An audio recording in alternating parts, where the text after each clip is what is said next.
Hello students.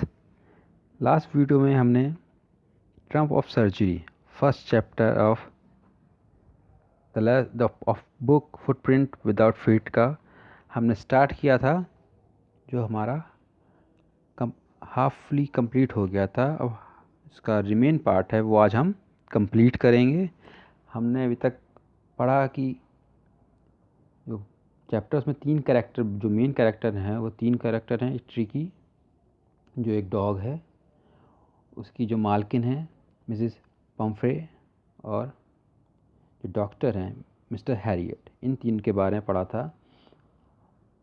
अब तक story ये रही कि जो डॉग है उसकी मालकिन उसको बहुत प्यार करती हैं, ज़रूरत से ज़्यादा प्यार करती हैं, और उन्होंने उसको ओवर फीडिंग के कारण मोटा कर दिया है, बीमार कर दिया है।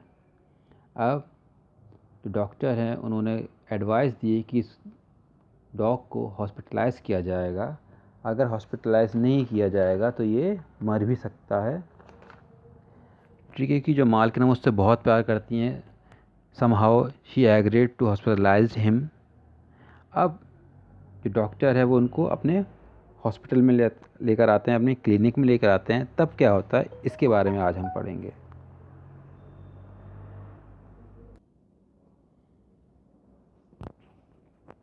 At the surgery, the household dogs surged round me. Tricky looked down at the noisy pack with dull eyes and, when put down, lay motionless on the carpet. The other dogs, after sniffing round him for a few seconds, decided he was an uninterested object and ignore him. अब देखिए क्या होता है। जो doctor Harriet है वो उसको अपने घर लेकर आते हैं, अपनी क्लिनिक लेकर आते हैं। जो ट्रिकी है अपनी नाक नीचे कर रहा हुआ और थकी थकी आंखों के साथ बैठा हुआ है, मोशनलेस है, कारपेट पर बैठा हुआ। जो दूसरे डॉग्स हैं वो आते हैं, उसको सूंघते हैं, और जब उन्हें लगता है कि ये मूवमेंट नहीं कर रहा, इंटरेस्टिंग ऑब्जेक्ट नहीं है, उन्होंने डॉग्स को ऐसा लगता है कि ये एक इंटरेस्टिंग ऑब्जेक्ट नहीं है, इसलिए वो उसे इग्नोर करके आगे चले जाते हैं। I made up a bed for him in a warm loose box next to the one where the other dogs slept. For 2 days I kept an eye on him, giving him no food but plenty of water. At the end of the second day he started to show some interest in his surroundings, and on the third he began to whimper when he heard the dogs in the yard. अब क्या होता है, जो doctor है उसके लिए एक छोटा सा बेड बनाते हैं, लगाते हैं कहाँ पे, जहाँ पे दूसरे कुत्तों के बेड लगे हुए होते हैं वहीं पे, और उस पर नज़र रखते हैं।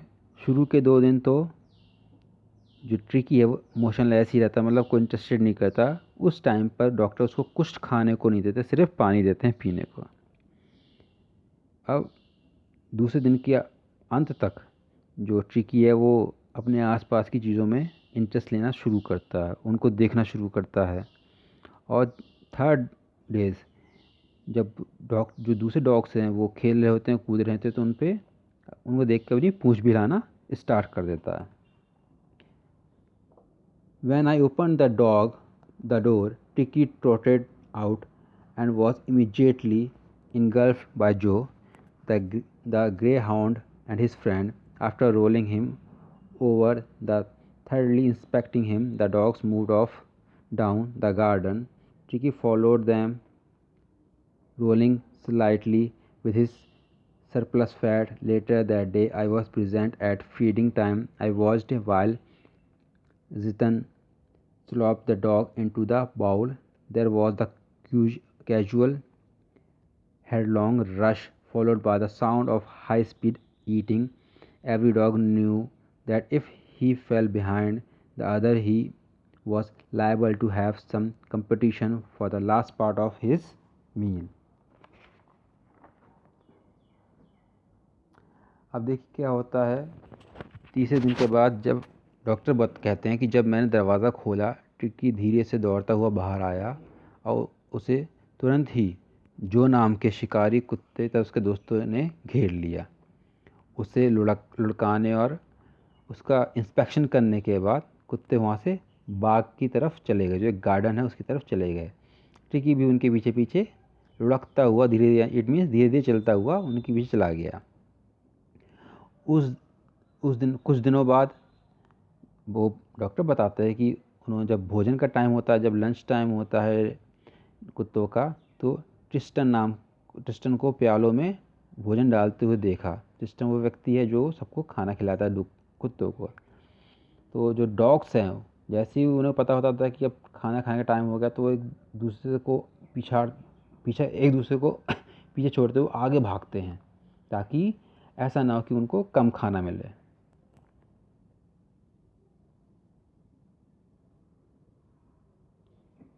When they had finished, Tricky took a took a walk around the shining bowls, licking casual inside one or two of them. Next day, an extra bowl was put out for him, and I was pleased to see him jostling his way toward it. From then on, his progress was rapid. He had no medicine treatment of any kind, but all day he ran about with the dogs, joining in their friendly scrimmages. He discovered the joys of being bowled over, tramped on, and squashed every few minutes. He became an accepted member of the gang, an unlikely, silky little object along the shaggy crew, fighting like a tiger for his share at mealtime and hunting rat in the old henhouse at night.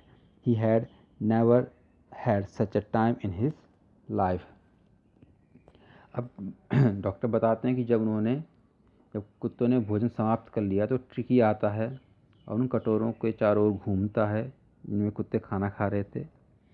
उन कटोरों को थोड़ा चाटता है। अगले दिन एक extra कटोरा उसके लिए रख दिया जाता है। आप देखते हैं कि टिकी क्या करता है, उस कटोरी की तरफ धक्का मुक्की करते हुए उसे आगे बढ़ाता है, उसकी तरफ जा रहा है, उसकी तरफ, मतलब अब टिकी का इंटरेस्ट जाग रहा है फूड को लेके। ठीक है। अब क्या होता है, उससे अगले दिन देखा जाता है टिकी को कि उसमें बहुत अब सुधार बहुत तेज़ी से आ रहा है। अभी तक डॉक्टर ने उसको कोई दवाई नहीं दी, बिना दवाइयों के ही उसमें अब सुधार आ रहा है। अब वो दूसरे कुत्तों के साथ दौड़ता है, उनसे झगड़ा करता है, यारी दोस्ती में से झगड़े होते हैं ना, वैसे झगड़ा करता है। और कुत्तों के जो ग्रुप ने उसको अब एक्सेप्ट कर लिया, स्वीकार कर लिया है। हालांकि एक असामान्य रेशमी छोटा प्राणी उन झबरेदार कुत्तों के समूह में बड़ा अजीब सा लगता है, लेकिन अब भोजन के दौरान अपने हिस्से के लिए वो बिल्कुल लड़ता है। वो जैसे कुत्ता आपस में लड़ते हैं, बिल्कुल वैसे ही लड़ता है। और रात में मुर्गियों के बाड़ों में जाकर चूहों का शिकार भी करता है। अब जो डॉक्टर है वो कहता है कि शायद ट्रिकी ने इतना अच्छा टाइम अपनी ज़िंदगी में, या इतना यूनिक टाइम अपनी ज़िंदगी में पहले कभी नहीं बिताया होगा। All the while, Mrs. Pumphrey hovered anxiously in the background, ringing a dozen times a day for the latest bulletin. I dodged the question about whether his cushions were being turned regularly or his correct coat worn according to the weather, but I was able to tell her that the time follow was out of danger and convulsing rapidly. The word convulsing seems to do something to Mrs. Pumphrey. She started to bring round fresh eggs, 2 dozen at a time, to build up Tricky's strength for a happy period. My partners and I had 2 eggs each for breakfast. But when the bottle of wine began to arrive, the real possibilities of the situation began to dawn at the household. It was to enrich Tricky's blood. Lunch became a ceremonial occasion with 2 glasses of wine before and several during the meal. अब क्या होता है, इसी दौरान जो Mrs पम्फे होते हैं, वो ट्रिकी के बारे में बहुत चिंता करती हैं। वो उसका इंतज़ार कर रही होती घर पे, और रोज़ हॉस्पिटल में जो उनका क्लिनिक होता है उनमें दर्जनों बार फ़ोन करती थी ये पूछने के लिए कि ट्रिकी कैसा है, क्या उसके गद्दे, उसके जो बिस्तर है उसको रोज़ बदला जाता है या नहीं बदला जाता है, उसके जो कपड़े हैं उनका ठीक तरीके से ध्यान रखा जा रहा है या नहीं रखा जा रहा है, और क्या उसको कोई ख़तरा तो नहीं है, क्या उसकी जो हालात सुधर रहे हैं वो ठीक हैं या नहीं। और जो डॉक्टर हैं वो उनका ज़्यादा जवाब नहीं देते हैं, और उन्हें बोलते हैं हाँ सेटिस्फाई करते हैं कि जो ट्रिकी है उसमें ग्रोथ हो रही है, उसका स्वास्थ्य हेल्थ रिकवर कर रहा है।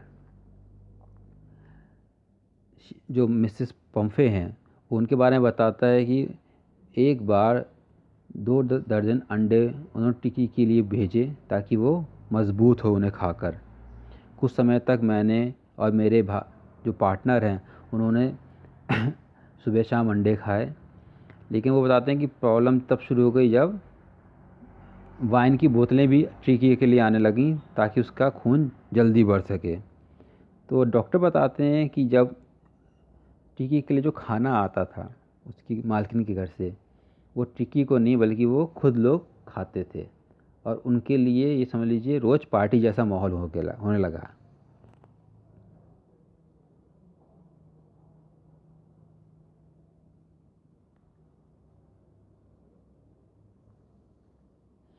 We could hardly believe it when the brandy came to put a final edge on Tricky's condition. For a few days, the fine spirit was rolled round, inhaled, and reverently drunk. They were days of deep content, starting well with the extra egg in the morning, improved and sustained by the midday wine, and finishing luxuriously round the fire with the brandy. It was a temptation to keep Tricky on a permanent guest, but I knew Mrs. Pumphrey was suffering, and after a fortnight felt compelled to phone and tell her that the little dog had recovered and was awaiting collection. Within minutes, about 30 feet of gleaming black metal drove by. Outside the surgery, the chauffeur opened the door, and I could just make out the figure of Mrs. Pumphrey, almost lost in the entire interior. Her hands were tightly clasped in front of her, her lips trembled. Oh, Mr. Harriet, do tell me the truth. Is he really better? Yes, he is fine. There is no need for you to get out of the car. I'll go and fetch him. इस पर हम बताते हैं writer की कुछ मुश्किल से विश्वास कर पाए कि जो उसकी मालकिन है, शायद ही कोई मालकिन अपने डॉग के लिए ब्रांडी भेजती होगी, लेकिन वो उसके लिए ब्रांडी भेजती थी ताकि ठंड में की रातों में उसको गर्माहट मिले। लेकिन उस ब्रांडी को टिकी को नहीं दिया जाता, बल्कि वो लोग खुद पीते थे। जो दिन थे वो बहुत अच्छी तरह गुजर रहे थे। जो भी सामान टिकी के खाने के लिए आता था, पीने के लिए आता था, उसको जो डॉक्टर हैरियट और उसके साथी लोग खूब इंजॉय करके इस्तेमाल कर रहे थे। कभी कभी तो उनके मन में ये विचार आता था कि इस टिक्की को हमेशा के लिए यहाँ पर रख लिया जाए, ताकि इसी तरीके से मिसेस पम्फे के यहाँ से खाने पीने का सामान आता रहे और हम इंजॉय करते रहे। लेकिन उन्हें पता था कि आखिर 15 दिन बाद मिसेस पम्फे ज़रूर आएंगी और पूछेंगी क्या मैं उनको ले जा सकती हूँ या नहीं। और कुछ ऐसा ही होता है जैसे वो सोच रहा था। कुछ ही मिनटों में, लगभग 30 मिनट, कुछ ही मिनट बाद एक चमकती हुई गाड़ी आती है अस्पताल के सामने, और जो ड्राइवर होता है वो गेट खोलता है, तो उसमें मिसेस पम्फे बैठी हुई होती हैं और उनके हाथ बंधे हुए होते हैं, थोड़ा होंठ काँप रहे होते हैं, और वो मिस्टर हैरियट से पूछती हैं प्लीज़ मुझे सच बताइए क्या वो सुधर रहा है। मीन्स की ट्रिकी की हेल्थ सुधर रही है। तो जो हैरियट बोलते हैं कि मैडम आपको उतरने की ज़रूरत नहीं है, मैं उसको यहीं लेकर आता हूँ। I walked through the house into the garden. A mass of dogs was hurtling round and round the lawn, and in their midst, ears flapping, tails waving, was the little golden figure of Tiki. In 2 weeks, he had been transferred into a lethal, hard-muscled animal. He was keeping up well with the pack, stretching out in great bound, his chest almost brushing the ground. अब doctor बताते हैं कि मैं मकान में से होता हुआ बगीचे में जाता हूँ। वहाँ पे कुत्तों का झुंड घास के मैदान में खेल रहा है और उन्हीं के बीच में कान फड़फड़ाता हुआ, पूंछ को हिलाता हुआ सुनहरा छोटा सा टिकी था। 2 सप्ताह में वह लचीले कठोर मांस वाले प्राणी में बदल चुका है। मीन्स उसकी बॉडी अब टोन्ड अप हो चुकी है, मजबूत हो चुकी है। वो पहले की तरह थुलथुला नहीं रह गया। शरीर उसका अब मजबूत हो चुका है और वह भी अब दूसरे कुत्तों के साथ बराबरी का कंपटीशन करता है। I carried him back I carried him back along the passage to the front of the house. The chauffeur was still holding the car door open, and when Tricky saw his mistress, he took off from my arms in a tremendous leap and sailed into Mrs. Pumphrey's lap. She gave a startled "oh," and then had to defend herself as he swarmed over her, licking her face and barking. During the excitement, I helped the chauffeur to bring out the bed, toys, cushion, coats, and bowl, none of which had been used.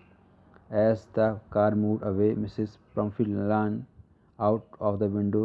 Tears shone in her eyes, her lips trembled. "Oh, Mr. Harriot," she cried, "how can I ever thank you? This is a trump of surgery."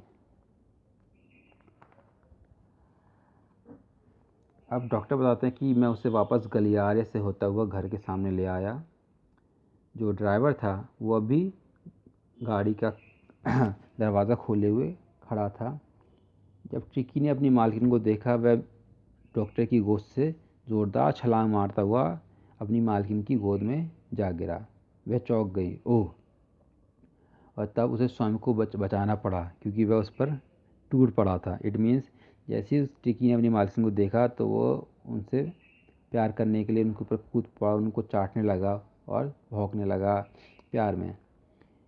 इसी बीच चालक जो driver था, doctor कहते हैं कि मैंने उसकी मदद की, उसके बिस्तर, खिलौने, गद्दे, कोट और प्यालों को लाने में। इनमें से किसी का भी इस्तेमाल नहीं किया गया। जब कार चलने लगी, श्रीमती पम्फ्रे खिड़की से बाहर की ओर झुकीं। उनकी आंखों में आंसू थे, उनके होंठ कांप रहे थे। उन्होंने बोला, श्रीमान हैरियट, मैं आपका कैसे धन्यवाद कर सकती हूँ? ये आपके इलाज या आपके अस्पताल की विजय है। इसी के साथ वो ये चैप्टर है वो ख़त्म हो जाता है। This chapter is written by Mister James Herriot. आपने देखा कि किस तरीके से इस चैप्टर में दिखाया गया है कि कभी कभी ज़रूरत से ज़्यादा लाड़ प्यार, ज़रूरत से ज़्यादा किसी के प्रति प्यार उसके लिए हानिकारक हो जाता है। एक मैसेज भी इस स्टोरी का है, इसलिए हमें अपनी लाइफ में एक बैलेंस बना के रखना ज़रूर चाहिए। आज के लिए इतना ही बच्चों। अब नेक्स्ट चैप्टर के साथ अगले वीडियो में मिलेंगे। तब तक के लिए बाय।